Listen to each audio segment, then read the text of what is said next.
1899년 5월 4일 동대문에서 전차 개통식이 열렸습니다.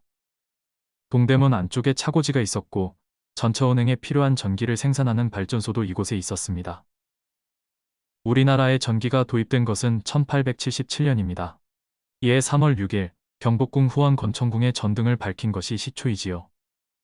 향원정 연못에 물을 끌어다 발전기를 돌렸는데 지금으로 보면 자가발전 수준이었습니다. 전기가 들어오고 10년 남짓 지난 뒤 전차가 도입되었습니다. 전차는 뒤늦게 근대화를 시도하던 대한제국에서 중점을 둔 사업이었습니다. 서울의 전차와 전등 사업을 운영하기 위해 1898년 1월 한성전기 회사가 설립되었는데 민간기업처럼 출발했지만 사실상 고종이 출자한 황실 사업이었습니다. 사장은 한성판윤 이채연이 맡았습니다. 한성전기 회사에서는 궤도 부설과 발전소 건설 등을 미국인인 콜브란과 보스트윅에게 맡겼습니다. 이 공사비 중 상당 부분을 콜브란에게 빌렸는데 회사 재산과 이권까지 담보로 제공했고 공사 비용을 제때 갚지 못해 소유권이 넘어가게 됩니다.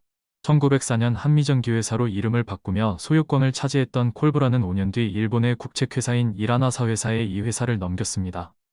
한성전기회사 사옥은 종각 맞은편에 있었는데 완공되고 얼마 되지 않아 화재가 났다 복구되기도 했지요. 이라나사 회사에 인수된 뒤 경성지점으로 사용되다가 1915년부터 종로경찰서로 사용되었습니다. 한때 경성우편국 사무실로 쓰이다가 1936년 장안빌딩이 세워져 지금까지 남아 있습니다.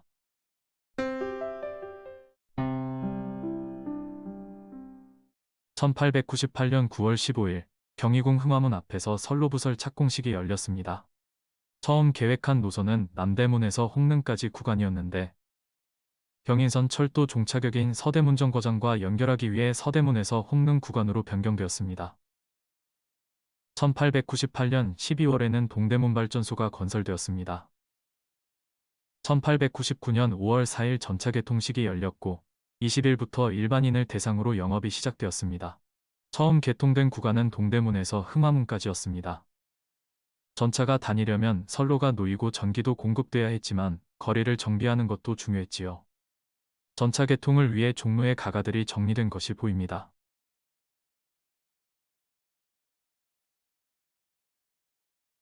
12월에는 용산선이 개통되었습니다.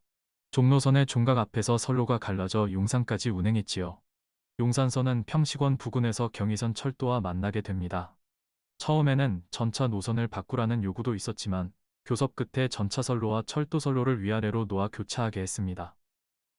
용산선이 개통하면서 화물전차도 등장했지요. 전차의 야간 운행을 위해 서울거리에 가로등이 설치되기 시작했습니다.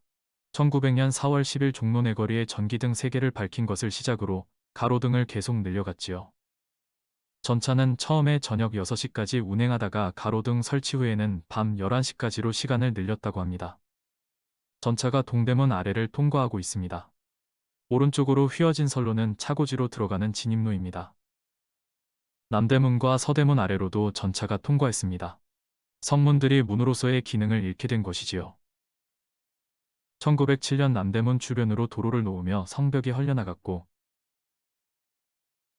전차도 새로 난 도로를 따라 남대문 옆으로 지나게 되었습니다. 동대문과 연결된 성벽 역시 1911년에 도로를 만들며 잘려나갔고 성문 아래를 지나던 전차선로는 새로 난 길로 옮겨갔지요. 서대문은 1915년에 아예 철거되었고 이후 영영 복원되지 못했습니다.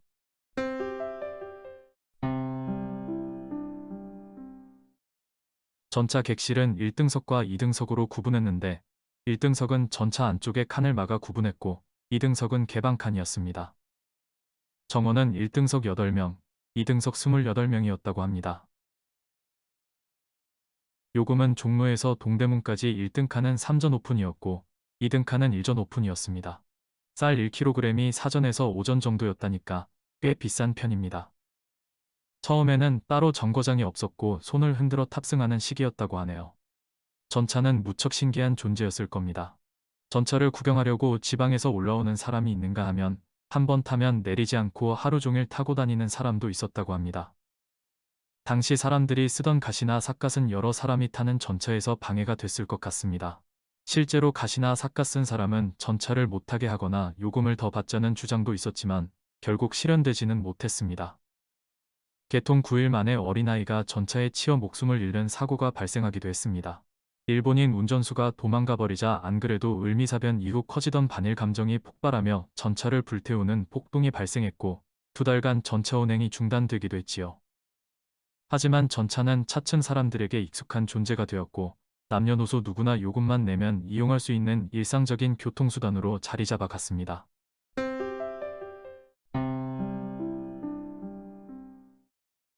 1910년 7월 신용산선이 개통되었습니다. 용산에는 일본군 사령부와 조선총독부 관저 등이 있었고 경인선에 이어 경의선까지 개통되며 철도기지로서 비중이 커져 관련 시설이 모여 있었지요. 이때 용산에 거주하는 일본인은 이미 10,000명을 넘었다고 합니다. 전차 노선은 계속 확장되었습니다. 일본인이 많이 거주하는 황금정과 본정으로 전차가 연장되었고 경복궁 주변으로도 여러 지선들이 연결되었습니다. 1923년 경복궁에서 조선법 품공진회를 열며 광화문에서 영추문까지 전차 노선을 연장했는데 전차 진동을 이기지 못하고 영추문 담장이 무너지기도 했지요. 1926년 조선 총독부와 경성부청을 신축하며 태평통선이 새로 놓였습니다. 경복궁 앞 조선 총독부에서 경성부청을 지나 용산까지 직통으로 이어지는 노선이었지요. 전차 노선이 계속 연장되고 운행도 증가했지만 도시가 커지고 인구가 늘어나는 속도를 따라잡지는 못했습니다. 1930년대가 되면 30분 이상 기다려야 겨우 탈 정도였고 전차 안은 발 디딜 틈이 없었다고 합니다. 1940년부터 급행전차를 운행하기도 했는데 정류장 중 절반 정도를 그냥 통과하는 시기였습니다. 광복 이후 서울 인구는 폭발적으로 늘어났고 교통난은 더욱 심각해졌습니다. 전차는 늘 10,000원이었고 전차를 타고 가는지 전차에 매달려 가는지 알 수 없을 정도였습니다. 거리에 전차 케이블이 무척 어지러워 보이네요. 1949년부터 원조물자로 미제 전차가 수입되었습니다. 미국 현지에서는 낡았다며 폐차하려던 차량이지만 우리는 그런 차량이라도 필요했던 거지요. 1950년 전쟁이 터져 전차는 대부분 불에 타버렸고 노선도 대폭 축소되었습니다. 1952년부터 다시 미제 전차가 수입되었고 전차 운행도 회복되어 갔습니다.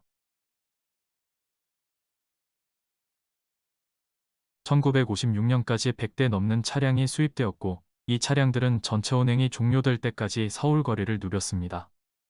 전쟁이 끝나고 전차 운행은 이전 수준으로 회복되었습니다. 하지만 문제는 서울로 몰려드는 인구였습니다. 기하급수적으로 늘어나는 인구와 그로 인한 교통 수요를 전차로는 감당하기 힘들어진 겁니다. 심지어는 차에 비해 속도가 늦은 전차가 교통혼잡을 일으키는 일까지 벌어졌지요. 전차를 늘릴 것인가, 다른 교통수단으로 대체할 것인가. 서울시에서는 고심 끝에 교통체계를 버스 중심으로 바꾸기로 했습니다. 전차는 이용자가 줄어들면서 적자가 누적되었고 결국 1968년 전차 운행을 중단하기로 결정했습니다. 1968년 11월 30일 운행을 마지막으로 서울에서 전차는 사라졌고